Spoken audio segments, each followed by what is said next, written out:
Samsung's future foldable phones, such as the Galaxy Z Fold 6 and Galaxy Z Flip 6, may have more durable internal displays, which the corporation may wish to portray via a new marketing phrase, Iron Flex.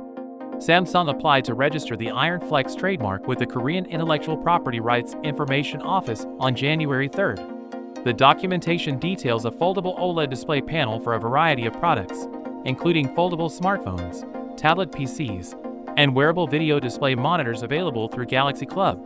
Samsung's foldable panels had a difficult start. When the original Galaxy Fold debuted 5 years ago, numerous review units' foldable displays broke, causing the phone to be temporarily pushed back.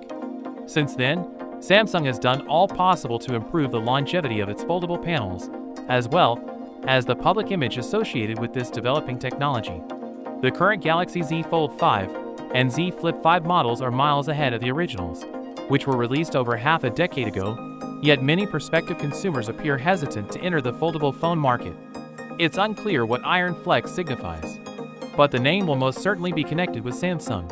Given the timing of this trademark, the Galaxy Z Fold 6 and Galaxy Z Flip 6 are likely to be Samsung's first products to bear the Iron Flex name in order to gain customer trust and convince phone users that foldable Galaxy devices are more durable than before.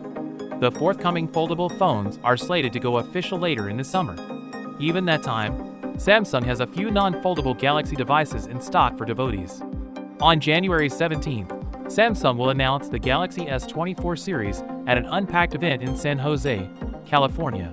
Throughout the first half of 2024, Samsung will also release a new rugged phone and several Galaxy mid-range products.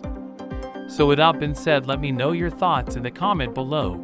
If you are new here, please subscribe. Peace out.